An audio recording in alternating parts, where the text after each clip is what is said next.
Bonjour à tous et bienvenue sur la chaîne Wrestling Love. On se retrouve aujourd'hui pour une toute nouvelle vidéo. Alors ce sera une review de Stardom Yokohama Dream Cinderella in Summer. Et pour cette vidéo, je suis accompagné par Miburo. Salut à toi. Salut. Alors du coup, ce show Stardom, c'était leur gros show du mois de juillet, donc au Yokohama Budokan, où il y avait 4 matchs de titre, donc le Future, le Goddesses, le Wonder et le World of Stardom. Personnellement, après le dernier gros show de Stardom, j'étais bien hype par ce show, surtout par le titre Wonder et le titre Goddess, personnellement. Alors moi j'étais pour le show en lui-même, pas particulièrement. Après je suis pas des plus investis, que ce soit dans le règne de Tam ou dans le règne de Julia Ushuri. Mhm. Par contre j'avais très très hâte du match Utami Natsuko, qui était un des matchs de l'année que j'ai attendu le plus, je pense. Ok. Surtout dans le main event de Stardom, et ça c'était bien. Ok. Ok. Mais du coup, bah voilà, on va du coup commencer par rapport au match du coup de ce show Stardom Yokohama Dream Cinderella in Summer. On a commencé avec un gauntlet tag avec 4 équipes, donc on avait Anna Neina, on avait Rina et Saki Kashima, Lady C et Maika et Fukigen Def et Konami, donc 2 équipes de Ueno Tai. Du coup, on a eu une victoire de Fukigen Def et Konami que j'ai pas spécialement trouvé illogique, très honnêtement, même si bon, tu sens clairement que le match va servir à rien. Maika, ça a été ma MVP du match, personnellement. Je trouve qu'elle a été très cool sur les deux face-off qu'elle a pu avoir, donc les deux matchs, les deux parties du gauntlet qu'elle a pu avoir. Le face-off Maika Konami, notamment, j'ai vraiment adoré. Mais voilà, après, ça reste du 3-25, c'est vraiment typiquement un opener, c'est pas spécialement la chose la plus intéressante. Oui, non, bah ouais, c'est ça, c'est vraiment l'opener classique pour mettre tout le monde sur la carte. Maika, elle fait une bonne perf. J'aime toujours bien les échanges entre Maika et Konami, donc vivement le 5 star. Ouais. Et moi, j'ai surtout beaucoup aimé le tout premier match avec surtout Rina, qui fait une grosse perf qu'on voit beaucoup pendant tout le match. Ouais. Mais après, voilà, le gauntlet était sympa. J'ai pas grand chose à dire non plus. Le match va pas servir à quoi que ce soit. Oui, clairement. Très clairement. Voilà, et je me plains pas d'une victoire de Konami. Donc. Ouais, non, mais je comprends. Après c'est Fukigen Dev qui fait le pin pour gagner, attention, hein. Peut-être Oui, oui, mais bon, un gros push pour Fukigen Dev à venir, peut-être. Euh, tout le mais monde y croit. ah là là. Mais du coup, voilà pour cet opener, donc remporté par Fukigen Def et Konami. On va du coup passer au deuxième match du show. Le deuxième match du show, c'était du coup le dernier match qui n'était pas pour un titre, parce qu'après, du coup, on avait nos 4 matchs de titre. C'était un tag avec Ruaka et Starlight Kid, donc Oedo Tai, qui affrontaient AZM et Momo Watanabe. Le match a duré un peu moins de 14 minutes. Victoire d'AZM et de Momo que j'ai trouvé assez logique. Voilà, en face, t'as Ruaka qui est là pour clairement prendre le pin. Il y a juste la fin du match où j'ai trouvé que vraiment Ruaka passait pour une conne. En fait, elle fait son splash sur AZM, je crois. Et après, elle veut tricher et elle ramène des objets. T'as SLK qui distrait l'arbitre. Enfin, et après, du coup, elle se fait avoir et elle perce. Et j'ai trouvé ça un peu débile parce qu'elle aurait pu directement tenter le tomber après son splash. Mais bon, voilà. Après, les échanges Azumi contre Starlight Kid, c'est toujours un plaisir à voir, très honnêtement. Même SLK a eu même des très bons échanges avec Momo. Et Ruaka était un peu plus transparente que les 3 autres, mais je l'ai trouvé cool, un peu comme toujours. Mais voilà, c'était clairement là aussi un match pas super important. J'ai mis 3,25 comme l'opener. Bah, ce match-là avait surtout pour intérêt de présenter la nouvelle version de Kid, donc c'est pas surprenant que ce soit elle qui fasse le gros du match et que Ruaka soit un peu plus effacé. Mhm. Et oui, les échanges entre Kid et Azumi qui sont quand même En tout cas, j'ai eu l'impression que c'est la plus grosse partie du match. C'est toujours... Moi, j'en reprends tant qu'ils en font. Hein. Oui, bon, ça c'est normal. Ils ont toujours des très C'est bons matchs vraiment des ensemble. échanges qui sont toujours agréables à voir. Mhm. Pour le finish, ouais, je vois ce que tu veux dire. Moi, ça m'a pas vraiment dérangé, parce que, enfin, certes, c'est le finish de Ruaka, mais bon, justement, c'est Ruaka et c'est Azumi en face, donc elle se serait probablement dégagée derrière, Ouais. et ça permet de protéger un peu le finish, et ouais, j'ai pas trouvé ça trop gênant. Donc, ouais, non, je comprends. Après, à ce moment-là, tu fais pas le finish. Enfin, voilà, si c'est pour derrière. Enfin, en général, quand tu fais ton finish, tu tentes le tomber après. C'est pour ça que j'ai trouvé ça pas super logique. Ouais, mais c'est... Après, là, on est aussi bon, sur du pur et de taille, et puis bon, Ouais, Ruaka qui est quand même toujours une rookie, techniquement, donc... ouais. Face à quelqu'un de plus expérimenté, je peux comprendre qu'elle se dise bah, le finish est pas suffisant. Enfin, pour moi, ça a Ah. du sens dans l'histoire. Non, ouais, c'est vrai qu'avec ce point-là, c'est vrai que ça fait un peu plus de sens. Mais après, ça restait un bon match. Et non, oui, c'est toujours un plaisir, comme tu l'as dit, de voir les échanges AZM contre SLK. Du coup, c'est bon pour toi pour le match? C'est bon pour moi pour le match-ci. J'aime bien le nouveau masque de Kid. Ouais, pareil. Euh, je trouve toujours que son turn a été géré n'importe comment, mais bon, à voir ce qu'ils vont faire par la suite, ça peut être intéressant. Bah, pour le coup, le turn de Starlight Kid, pour revenir par rapport à ça vite fait, en fait, je trouve qu'il est logique finalement, mais que en fait, le problème, c'est qu'elle s'est trop. Elle est direct passée dans Uedo Tai sans chercher à être. Enfin, elle a pas mis beaucoup de temps finalement à rentrer dans les habitudes de Uedo Tai, tout ça. Ça le problème. Ouais, non, je suis d'accord, c'est exactement ça qui me pose problème. Enfin, on passe en une semaine de Kid qui est peut-être plus impliqué que Mayu dans la rivalité entre Stars et Uedo Tai, et une semaine après, c'est bon, c'est devenu un membre complet de Uedo Tai. C'est surprenant et ça n'a pas beaucoup de sens à mon avis, mais bon. Ouais, non, ça je peux être d'accord. Après, tout ce qui est acting, tout ça, j'en avais parlé par rapport au match où elle avait affronté Mayu dans un 2v2, j'avais vraiment bien aimé. Mais là, maintenant, quand c'est pas contre Mayu, je trouve pas ça hyper intéressant. Je pense que t'es d'accord.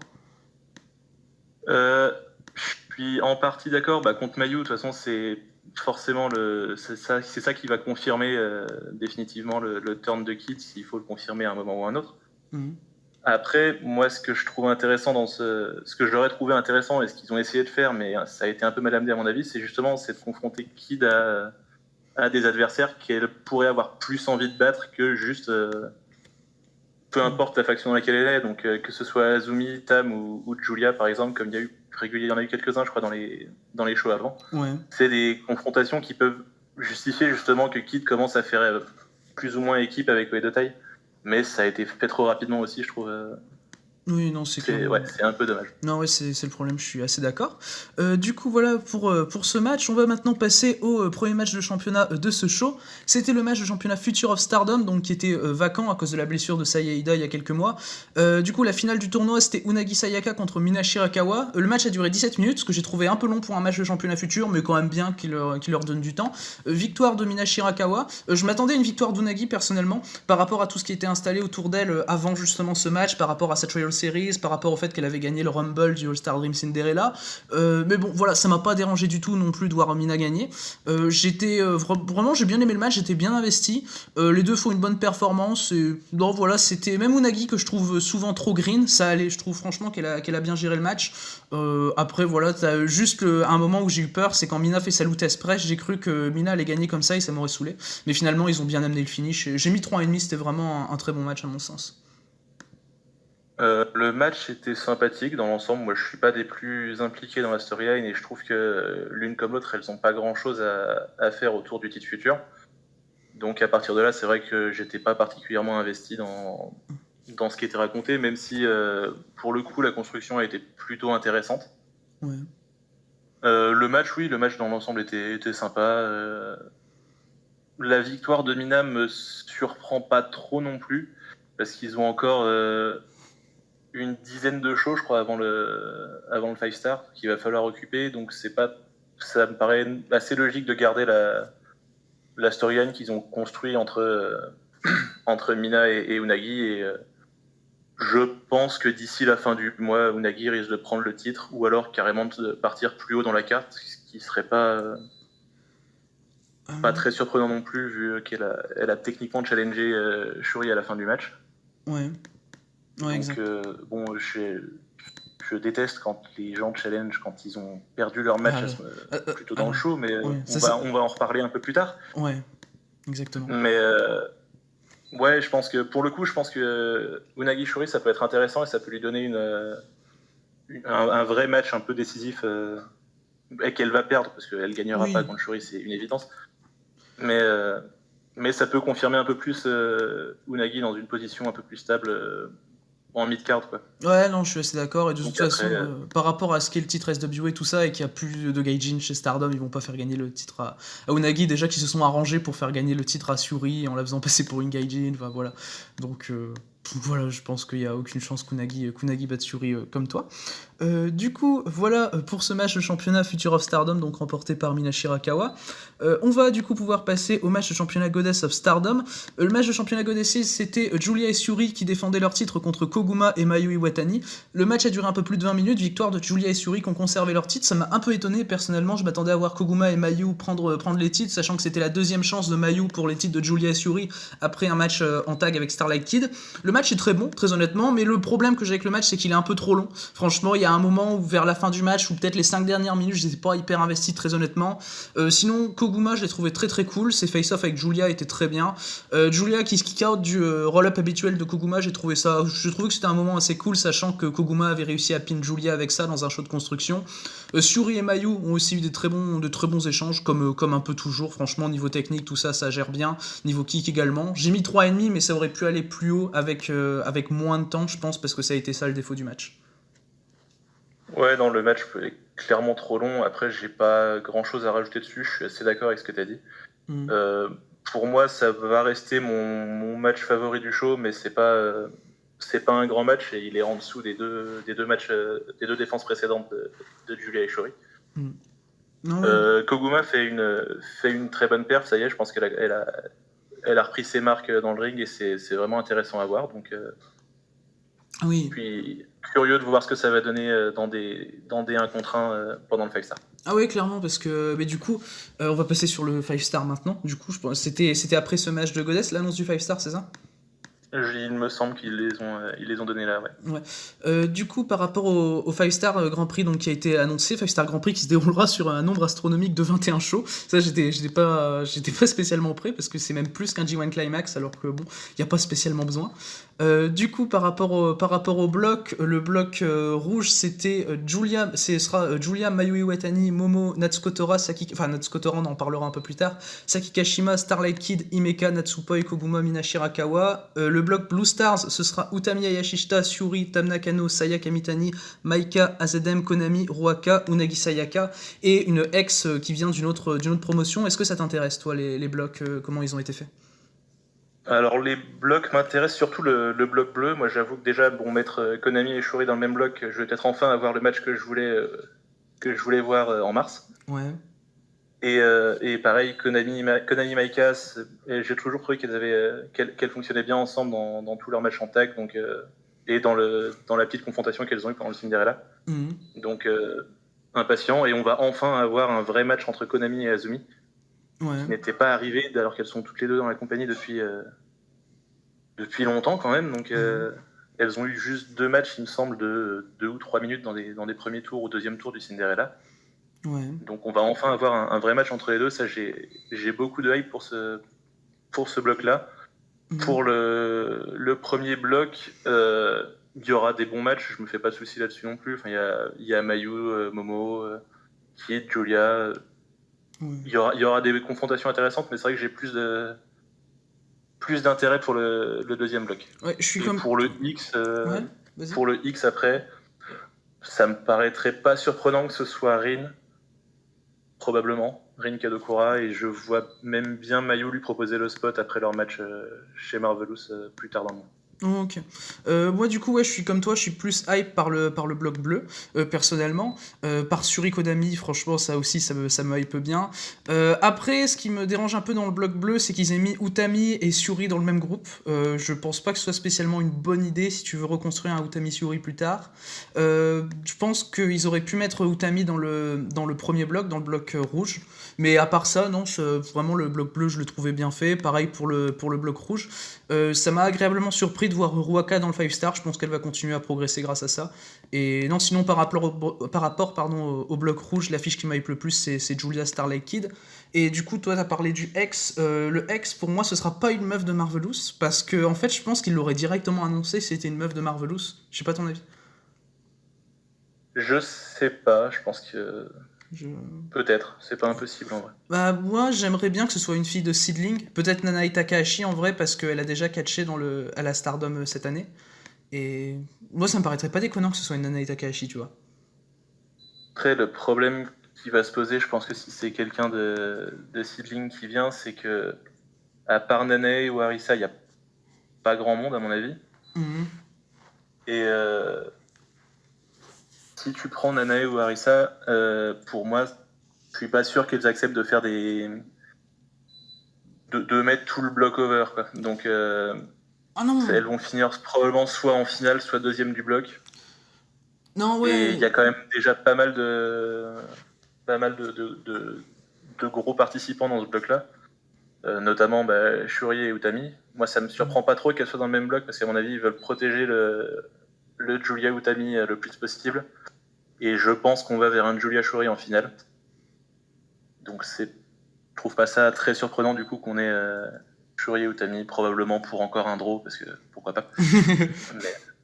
Bah en vrai ce serait logique, hein, parce que déjà qu'elles sont draw en 43 minutes, alors avec des tailles limite draw de 20 minutes, normalement ça draw. Ça ce serait pas logique. Mais du coup ouais, voilà pour cette annonce donc du 5-Star Grand Prix, comme j'ai dit qui se déroulera sur 21 shows. Je sais pas si toi comme moi tu trouves ça bien trop. Je trouve ça bien trop long, mais de manière générale je trouve qu'il y a presque... je suis content typiquement qu'il y ait Ruaka dans le 5-Star, je suis content pour elle, mais je trouve qu'il y a trop de monde dans les blocs en fait. Je trouve que ce genre de tournoi c'est plus intéressant quand les blocs sont plus réduits parce que ça force au moins les finalistes et du coup le vainqueur à avoir des victoires un peu marquantes dans le tournoi. Ouais. Ce qui fait sentir le truc un peu comme un vrai accomplissement. C'est un peu le problème que j'avais déjà avec le tournoi l'année dernière, c'est que Utami elle arrive en finale et elle gagne. Et là, en fait elle a battu personne pendant le tournoi quoi. Ouais, non, je suis d'accord. Après, moi j'aurais bien aimé, je sais que c'est pas une habitude avec le 5-Star Grand Prix, c'est pas une habitude du tout, mais j'aurais bien aimé qu'ils fassent comme Dragon Gate, c'est-à-dire faire 3 blocs pour leur tournoi. Ça aurait peut-être été intéressant. Je sais pas, faut voir. Moi, c'est vrai que traditionnellement, moi je suis plus. Je vais plutôt défendre le concept de 2 blocs parce que j'aime bien avoir des finales en 1 contre 1. Mais... Ok. Mais oui, si jamais ils veulent répéter l'expérience avec un peu plus de monde, pourquoi pas éventuellement faire 3 blocs, à voir. Ok, mais du coup voilà pour donc cette petite preview donc, du 5-Star Grand Prix qui commencera d'ici le 31 juillet. Du coup, on va continuer avec le match de championnat Wonder of Stardom avec Tam Nakano qui défendait son titre contre Sayaka Mitani. C'était la 2e défense de titre de Nakano après sa défense contre Natsupoi il y a 2-3 mois. Donc ça fait quand même assez longtemps. Le match j'ai trouvé vraiment très bon. Personnellement, c'est mon match préféré du show. J'ai mis 3,75, donc c'était pas non plus incroyable, faut pas déconner, parce que le problème du match pour moi c'est le début du match où j'ai pas trouvé ça hyper intéressant. C'était compliqué de rentrer dans le match, mais quand je suis rentré dans le match, ça a été tout seul. J'ai trouvé ça très fluide. C'était assez pertinent, j'ai trouvé. Et clairement, Sayaka Mitani fait encore une super performance. À chaque fois qu'elle a un gros match, Sayaka Mitani, je trouve que franchement, elle gère super bien. Et c'est une catcheuse que j'adore voir évoluer dans ce type de gros match. Comme ça, dans les tags, j'ai un peu plus de mal. Dans les petits tags, mais dans les gros matchs, là, comme ça, comme quand elle avait fait contre Utami, ou comme dans sa finale de Cinderella Tournament, j'adore toujours la voir. Mais clairement, vraiment très bon match à mon sens. Après, ils auraient dû peut-être un peu le raccourcir parce que le début, pour moi, était pas super pertinent. Je suis d'accord sur le fait qu'il était trop long. Encore une fois, c'est souvent le cas c'est de plus en plus le cas, j'ai l'impression, des gros matchs chez Stardom que je trouve trop long, mais celui-là, ouais, le début était compliqué. J'ai eu beaucoup de mal à accrocher au match dès le début et en fait, je suis jamais vraiment rentré dedans, ce qui fait que le match est pas mauvais en soi, mais ouais, j'ai jamais vraiment accroché au match et du coup, il est pas mauvais, mais c'est pas un match qui va me marquer. Par rapport au match de Saya, ça reste en dessous de son match contre Utami, typiquement pour moi. Oui, pour moi aussi. Pour moi aussi, ça reste. Et c'est pas une défense. En tout cas, pour moi, c'est pas une défense marquante du règne de Tam. Le match contre Natsupoi était bien plus intéressant à ce niveau-là, je trouve. Oui, clairement. Même moi, j'avais préféré contre Natsupoi. Contre Natsupoi, j'avais mis 4,25. Mais là, ouais, non, je suis d'accord avec toi. Par rapport au titre Wonder, c'est pas spécialement ce que j'attends. Et j'en attendais plus, personnellement, du Tam Saya. Après, ça reste que, du coup, contrairement à toi, j'ai réussi à rentrer dans le match à un moment. Du coup, ça explique un peu la différence. Mais non, ouais, du coup, conservation de Nakano, que j'ai trouvé logique. Mais à un moment, je sais pas toi, mais pendant le match, moi, j'ai vraiment cru que Saya pouvait prendre le titre. Moi, je voyais pas trop de suspense dans le match. Je pense que Saya va prendre le titre à Tam, mais pour son 2e challenge. Okay. Je serais pas surpris qu'elle prenne une victoire dans le 5-Star typiquement et qu'elle prenne le titre derrière. Ok, ouais, donc, c'est probable. Ouais. Ok, du coup, voilà pour ce match. Du coup, ce match, il a eu un après-match parce que Tam Nakano connaît maintenant sa prochaine challengeuse au championnat Wonder of Stardom et c'est Starlight Kid. Personnellement, je suis bien hypé par le match. J'espère vraiment que Starlight Kid prendra le titre à Tam Nakano, personnellement, parce que vu son récent turn, vu que maintenant qu'elle est dans Uedo Tai, ça va être son premier match de titre dans Uedo Tai, donc je pense qu'ils vont vouloir faire un truc assez marquant et donner le titre à Starlight Kid alors qu'elle avait échoué quand elle était dans Stars contre Julia. Donc moi, ça m'intéresse beaucoup personnellement. Voilà. Alors, le match m'intéresse en soi. il y a des trucs vachement intéressants qui peuvent être faits entre Tam et Kid, et ça, c'est une certitude. Et j'ai beaucoup de problèmes avec ce challenge. Bah, déjà, pour revenir dessus, bon, Kid vient de perdre son match et challenge pour la white belt juste après, c'est... Non, enfin, moi, c'est clairement pas mon truc. Je pense qu'il fallait faire autre chose. Fallait mélanger les teams, peut-être du gauntlet et du tag pour que Kid gagne et vienne challenger derrière. Ensuite, mine de rien, Kid est toujours techniquement challenger numéro 1 au titre high speed. Donc là, elle challenge en même temps pour 2 titres qui sont quand même pas franchement au même niveau. Je trouve ça un peu dommage. J'aurais peut-être pu attendre. On ne sait pas quand est-ce que Natsupoi va revenir, si ce sera avant le 5-star ou pas. Donc c'est vrai que ça va. Il fallait bien mettre une défense avant le 5-star pour Tam, parce qu'il faut occuper le mois à venir, mais bon quand même. Et surtout, ce qui me pose le plus gros problème dans cette histoire, c'est qu'il y a 3 semaines, quand Kid a été forcé de rejoindre Edotai, on nous a vendu le truc comme Kid est vraiment le membre le moins important de Edotai. Alors, elle vient techniquement d'intégrer Edotai comme un vrai membre dans ce match-là et déjà le match dans le show d'avant. Ouais. Mais pour moi, ça a aucun sens de la faire challenger tout de suite. Quitte à faire une défense qui sera probablement une défense filler, parce que je vois pas Kid prendre le titre là tout de suite. Quitte à faire une défense filler, mettez Saki, quoi. Enfin, le match sera clairement pas au même niveau, mais au moins c'est un match qui a du sens, et c'est pas comme si Tam et Saki avaient rien à raconter non plus, quoi. Donc, pour une défense filler, je préfère avoir un match moins bon, mais qui est logique par rapport à la construction des storylines en cours que ce match-là qui arrive un peu n'importe comment. Et Kid qui devient plus ou moins la deuxième personne la plus importante de Edotai, comme ça, sans rien faire finalement, quoi. Personnellement, j'ai pas trouvé le booking illogique. Parce que certes, il y a sa défaite, ça je peux comprendre que ça soit gênant. Après, vu que c'est Ruaka qui me prend le pin, moi ça me gêne un peu moins. Mais par rapport à ça, par rapport au show de construction, c'est vraiment Natsuko qui pousse Starlight Kid à fond, pour s'impliquer, tout ça. Elle intervient même, elle lui dit ouais, t'es pas à la hauteur. Elle intervient dans un match pour qu'il finisse par DQ. Et là, du coup, c'est un peu.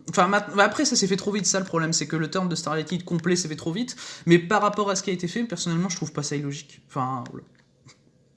Ouais, je peux voir. Après, c'est vrai que j'ai un vrai problème avec le fait que ça a été fait beaucoup trop vite, donc ça joue sans doute aussi, mais... Mais le match sera bien, après ça, je me fais pas de soucis, mais je trouve ça dommage de l'amener comme ça, un peu à l'arrache et n'importe comment. Ouais, après, pour avoir un vrai bon match aussi, ils auraient pu mettre Konami, parce que Konami avait gagné son tag dans l'opener. Donc, nous, ça m'aurait pas choqué. Après, le truc, c'est qu'elles sont dans le même bloc du 5-star, du coup, ils auraient fait 2 matchs dans le même mois. Enfin, voilà, c'était un peu compliqué, je pense. C'est pas non plus une surprise chez Stardom en ce moment de faire plusieurs fois le même match dans le même mois. Hein, mais... Et oui, moi je suis pareil, je suis toujours pour que Konami ait une opportunité. Après, j'ai l'impression que sur la dernière show, ils veulent avoir une Konami qui arrive assez forte dans le 5-star. Elle a quand même draw contre Utami dans un single match. Donc. Oui. Et je crois qu'elle a pas pris directement de pin depuis le dernier gros show. Donc ouais, peut-être qu'ils veulent garder Konami un peu crédible pour le 5-star. Franchement, je pense même qu'il y a moyen que Konami batte Utami dans le 5-star. Parce que même quand il y a eu le draw Konami-Utami, le draw a lieu au moment où Konami arrive à placer sa soumission. Donc ça m'a un peu fait tilter. Donc non, je pense qu'il y a moyen qu'il y ait un bon truc pour Konami dans le 5-star. Donc voilà. Oui, je vois bien Konami battre... peut-être même Utami et Tam, ce serait pas la première fois qu'elle fait l'upset sur les champions. L'année dernière, elle l'avait fait sur Julia et Mayu. Ouais. L'année dernière, elle avait fait sur Julia et Mayu. J'ai souvenir qu'en 2018, elle avait battu Kagetsu qui venait de prendre le titre. Elle prend souvent des victoires contre les gros noms, donc ça peut amener des trucs. Ouais. Et puis moi j'espère toujours que même si ça fera un draw, qu'au final on va avoir un gros match Konami Fury pendant le tournoi. Donc, ouais, pareil. De toute façon, si ça fait un draw, ce sera déjà plus long que leur match du All-Star Dream, donc ce sera déjà ça de prix. Mais si Konami perd en 10 minutes, ce sera déjà plus long. Donc... oui, non, ça c'est vrai. C'est vrai. Ouais, j'aimerais bien voir un draw pour ensuite éventuellement avoir Konami qui challenge pour le titre SWA et qui sait, sur un malentendu, prendre le titre et rien en faire derrière, parce que de toute façon, il n'y a rien à en faire de ce titre. Donc, mais au moins pour avoir ça. Pour avoir un titre solo, ouais, ce serait déjà bien. Mais du coup, je me fais du mal en disant ça, mais bon, c'est pas grave. Ouais, non, mais de toute façon, avec le titre SWA, même Shuri, elle en fait rien, donc voilà, c'est compliqué. Mais du coup, ouais, voilà pour ça par rapport à Konami. Du coup, on va maintenant pouvoir passer au main event de ce show Stardom Yokohama Dream Cinderella in Summer. C'était donc le match de championnat World of Stardom avec Utami Hayashita contre Natsuko Tora, donc match qui te hype bien. Le match, alors je vais parler du début du match, je vais pas dire tout de suite le résultat parce que ça va venir après. Le début du match, personnellement, je l'ai trouvé bien, très honnêtement, j'ai trouvé assez intense. Tora va bien aller sur de la technique, sur Utami, un bon travail au sol. Je trouve qu'elle a bien géré Tora dans le début du match et je l'ai même bien plus remarqué qu'Utami, c'est quand même assez rare, sachant que j'aime beaucoup Utami. Mais alors le match s'est arrêté brutalement parce que en fait t'as un splash à travers une table de la part de Tora sur Utami. Derrière, Utami met très longtemps à se relever. Du coup, Tora elle en profite pendant qu'Utami est à l'extérieur du ring en train de se relever. Elle va sur l'apron, elle fait un double foot stomp du haut de l'apron, sauf qu'elle se blesse à la jambe en faisant ça. Et la blessure lui permet pas de continuer le match. Du coup, le match est arrêté par l'arbitre, par les docteurs. Tora repart sur civière, j'ai trouvé ça vraiment dur, franchement, parce que Tora avait enfin son opportunité au titre World, et j'ai beau pas être le plus grand fan de Natsuko Tora, franchement le match avait super bien commencé en plus, et c'est toujours triste quand on a une blessure de ce type là, j'espère qu'elle reviendra rapidement, mais voilà, moi j'ai pas noté parce que je peux pas noter ça, hein, voilà, très honnêtement, et c'est très rare que j'arrive pas à noter des matchs, mais là voilà, il y a un moment où je peux pas, mais ouais, du coup Tami conserve de facto, voilà, par la blessure. Ouais, je suis vraiment dégoûté pour Natsuko. Ça a été compliqué pour elle depuis qu'elle a pris un peu par défaut le lead de Edotai. Enfin, elle a mis 1 an avant de commencer à vraiment prendre ses marques en tant que leader. Et là, depuis les 3-4 derniers mois, je trouve qu'elle était...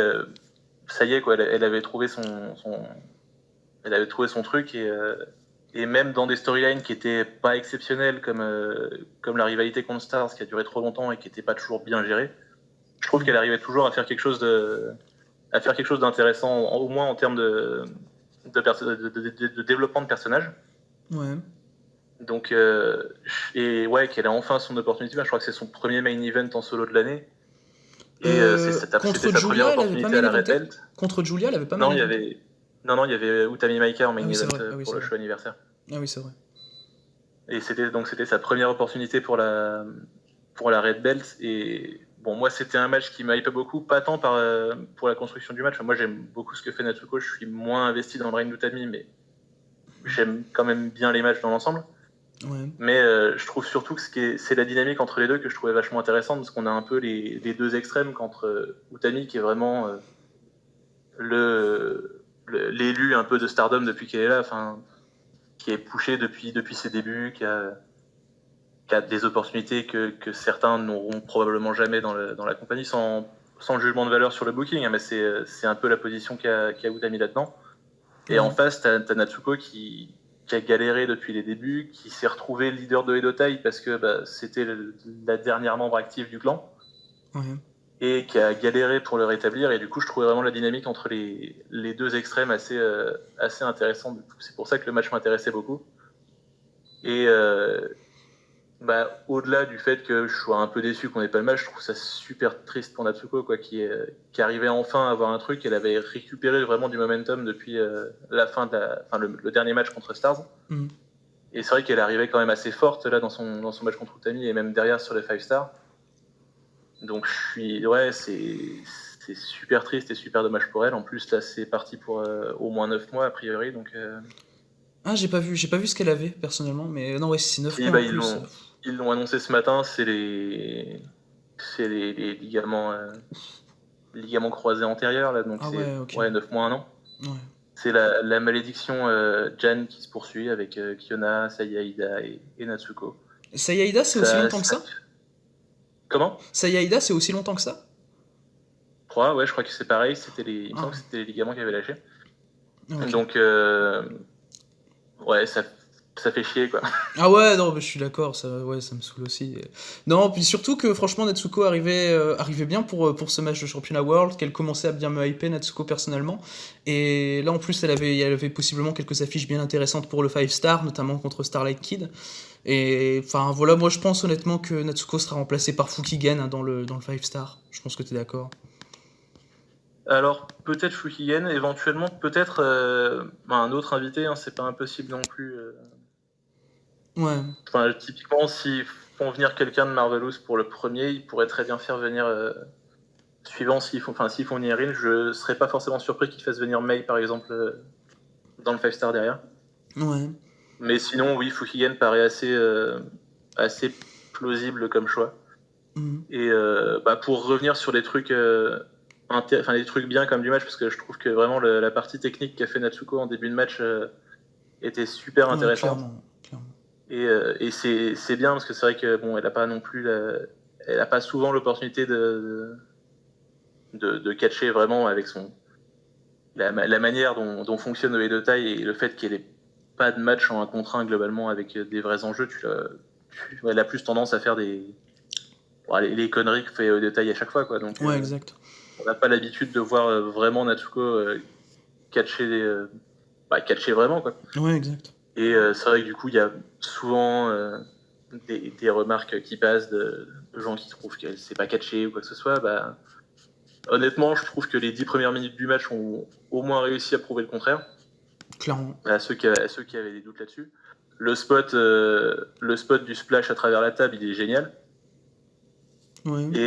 Et moi, j'aime beaucoup aussi sa nouvelle tenue, qui est pas non plus sans me rappeler un peu la tenue de Kagetsu, notamment dans les couleurs et même le design en général. Donc, c'est des trucs que j'aime bien et ouais, donc j'espère qu'elle reviendra au plus vite.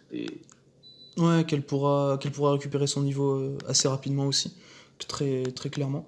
Parce qu'il y avait quand même quelques petites choses intéressantes avec elle. Après, par rapport à Edotai, du coup, je sais pas, moi j'ai aucune idée par rapport à ça, donc je vais peut-être te poser une question un peu compliquée, mais j'ai pas qui, tu vois, prendre le leader provisoire de Edotai. Le leader provisoire de Edotai, c'est pas évident.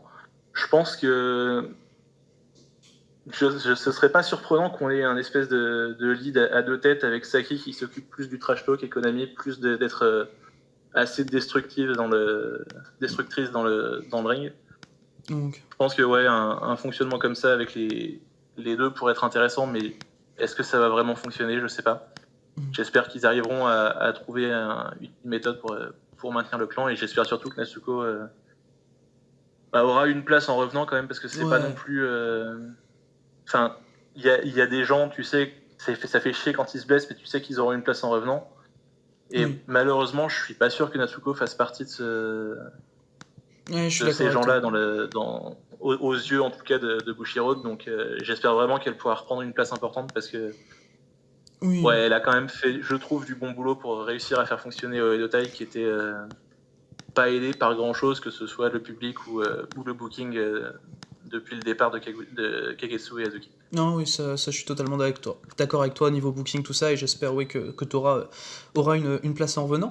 Du coup, voilà, c'est donc ça qui conclut ce show. Enfin, bien compliqué pour un gros show, je vous avoue, pour un show en général même. Du coup, le show dans l'ensemble, personnellement, je l'ai trouvé bon. Après, bon, t'as la fin du main event qui évidemment entache un peu le ressenti. Bon, et après, par rapport à avant le main event, j'ai pas trouvé que c'était vraiment comme aussi bon que les précédents gros shows Stardom. Après, c'était clairement filler pour le 5 star, c'était clairement là pour amener le 5 star et les défenses de titre qu'on aura avant, donc le Suri Unagi, le Tam SLK, mais voilà, c'était pas aussi bon que ça pour un gros show, mis à part le main event évidemment, où c'est pas spécialement de la faute du booking, et voilà. Ah non, là pour le coup, le main event, c'est de la faute de personne, quoi. C'est vraiment un accident. Voilà. C'est pour ça que c'est encore plus chiant, peut-être même. Mais... ouais, bah voilà. Mais après, le show dans l'ensemble, oui, il est sympa. Moi, je trouve pas qu'il y ait vraiment de match qui se démarque particulièrement. Ouais. Oui, peut-être les 2 derniers, sans compter le main event, les 2 matchs pour les titres tag et probablement le titre Wonder si. Je pense que si on arrive à accrocher au match et si on est particulièrement investi, que ce soit dans Tam ou dans Sayas, il y a moyen de rentrer dans le match et que le match soit vraiment agréable. Ouais. Donc, je pense que ces 2 matchs-là sont intéressants à voir. Ouais, pour moi aussi. Et ouais, moi, si je devais recommander un seul match du show, j'irais quand même sur le Queen's Quest et Edotai du début de carte que j'ai trouvé vraiment, vraiment fun à regarder, Ok. comme à chaque fois qu'Azumi et Kid sont dans le même ring. Ok, ouais, moi ce sera, ouais, c'est comme t'as dit, le Goddess et le Wonder que je conseille, plus personnellement, et qui sont pour moi les deux meilleurs matchs du show, même si oui, comme tu l'as dit, le Queen's Quest ou Dota était pas mauvais, loin d'être mauvais évidemment, Azedam Starlight Kid, c'est toujours assez cool à voir. Du coup, bah, voilà pour cette review donc de Stardom Yokohama Dream Cinderella in Summer 2021, voilà donc pour cette vidéo, j'espère qu'elle vous aura plu, merci à vous de l'avoir écouté, merci à toi du coup Miburo pour ta participation, et du coup... Merci à toi pour l'invitation. De rien, c'est normal. Et du coup, d'ici les prochaines vidéos, je vous dis à la prochaine.